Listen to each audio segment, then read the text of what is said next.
Ryan with LongRangeOnly.com. In this video we're going to talk about the Revic RS25i. It's a 5 to 25 by 50 illuminated reticle scope. I'm going to make this short and sweet because as far as I'm concerned there's not a lot of things we need out of a scope.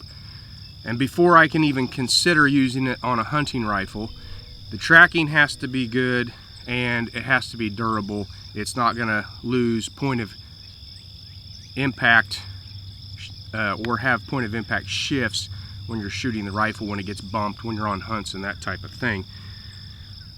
I think while tracking is extremely important, I've had very few scopes above $1,000 actually fail at this.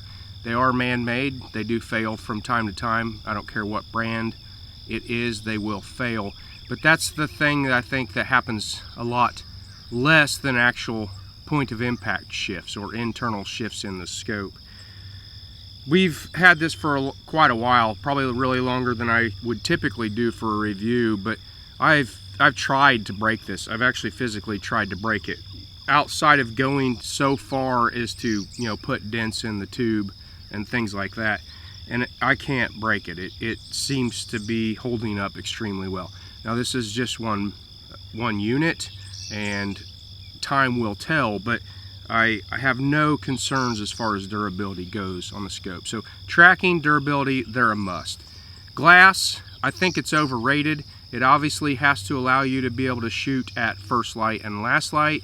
I have no problem with this. As far as where I would compare it, I would say it's probably somewhere between an NX8 and an ATAC-R as far as light transmission and maybe overall clarity. I do like the color a lot better than some of the other scopes out there. It actually makes seeing your animal easier in those low light conditions.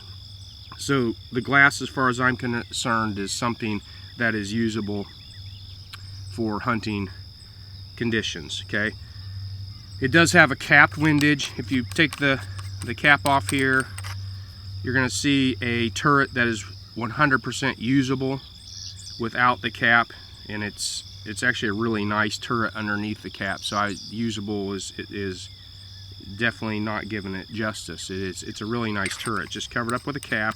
You can run it without it if that's what you choose.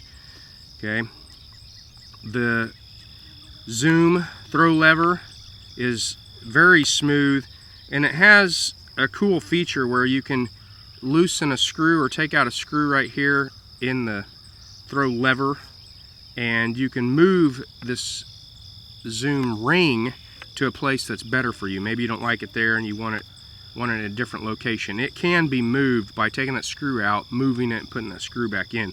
I think that's a really cool feature. And it doesn't have some big gaudy thumb screw that screws in. Not that those are really problematic, but they're just not as nice as this right here. Okay, the parallax is nice and smooth. It's on the stiff side. It doesn't bother me, but it's stiffer than some. It's not going to accidentally move on you. It does have an illuminated reticle. It's a push on right here at the side, but this is a nice implementation. It doesn't blow out your sight picture when you turn that on. The focal adjustment here is nice and smooth, and I really think this is how scopes should be. I would say this is the norm, but there are a couple brands out there that do it differently, and this is the better way to do it. It's just easier to set it where you want it and not have it move. It is easy enough to move where you can get it where you need it, but it's not going to move accidentally. The reticle is one thing that's going to set the Revic optics apart from others. I don't think there's a better hunting reticle out there. I don't shoot competitions. I honestly couldn't care less about the reticles that you need to play all those games. But for hunting, this is very simple. It has what we need. I prefer that it has less markers on it. There's one every minute, so it's 1, 2, 3, 4. 4 would be the big marker, where a lot of them use 5 minute. Inside it, obviously, it's the same angular displacement, so that part doesn't matter, but the cleanliness of the reticle does, and this is, in my opinion, this is the best hunting reticle out there. It's all of the Revic products have something very similar, if not this exact reticle. They actually put this on some of the other scopes that they use from other manufacturers. The other thing that's going to set this apart is it has a BDC ring right here, and make sure this is 0. Take it off here. You just take this cap off. This is also how you're going to reset the 0, not the 0 stop, but reset the 0. So take this cap off, and it comes, the turret actually comes apart, and you got this BDC ring. So this can be replaced with multiple different rings. So if you hunt in a lot of different conditions, say you do a lot of whitetail hunting long range at 1,000 foot of elevation, and you do a lot of high mountain hunting, you just order multiple BDC rings and you're good to go. It's a lot cheaper and it's super easy to replace. So I think they're $50 versus a custom turret could be a couple $100, if not more. And this is the best implementation yet of a BDC turret. Okay, I'll go back to the regular turret here in a second, and I just want to talk about the BDC. I wasn't really for it for a long time, but I'm kind of coming around to it. In a lot of hunting situations where your spotter maybe doesn't know how to use your rangefinder, or some of you just have rangefinders with apps, whatever, there's numerous different reasons why this would be advantageous. But in any case, if the animal, so you get set up, you're ready to take the shot, and the animal moves a few yards, let's say it moves 10-15 yards, you're going to have to rearrange it, do all those calculations again if you use the program I've been using, versus a BDC. You just dial it another 10 or 15 yards and then pull the trigger, and you're going to hit your animal. So there is a good argument for BDCs, both in the turret and the range finding systems that will interact more closely with the BDC. But this is the best implementation because you can have lots of different rings for lots of different situations that you're going to be hunting in. As far as the turret itself, it is very tactile. And for those that like the audible feedback, it's there. It's probably not my favorite turret as far as the feel, but it's in the top 5, I would say, and it's really doesn't leave a lot to be desired.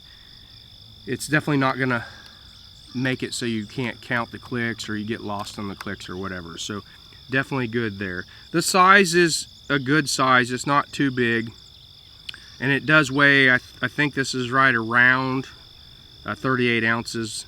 I'll have the specs up there for all you spec nerds, but the size is good. The weight's a little bit heavier than I would like at the upper 30s, but reducing weight's always going to come at the expense of durability. So I would take a heavier, more durable scope than a lighter, less durable scope. So let's go ahead and wrap this up. Like I said, short and sweet.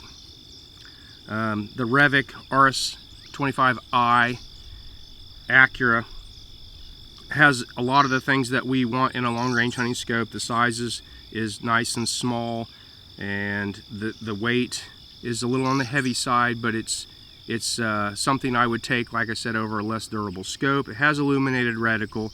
The eyepiece adjustment is perfect. The zoom ring is very, very smooth, and it can be configured so that you can put the throw lever where you want it.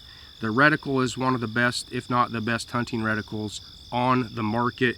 The turrets are nice. The capped windage turret is nice. I prefer the capped windage turrets, but if you don't want to run it, the turret underneath is 100% usable.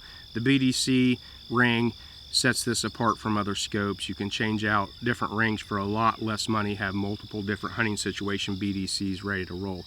If you're looking for a new scope for this fall, or maybe you even want to replace or upgrade the one that you've already got, you need to check out this scope from Revic Optics. We'll have a link to the thread on the forum in the description below. You can head over there, ask me any questions that I didn't answer. We can talk about it. If you're not a member on longrangeonly.com, it's quick, it's free, it's easy to sign up. We'd love to have you. There's a lot of great information both from the editors and the users. Some of the stuff you don't see on YouTube, and it's just a bunch of no BS information from people that actually do the things that you love to do. And you can go look at the forum, you can look at the thread. You don't have to be a member, but like I said, it's quick, it's free, it's easy to sign up. You might as well. Please like the video, turn on notifications so you'll be notified of future videos. We appreciate you taking the time to watch. Have a great day.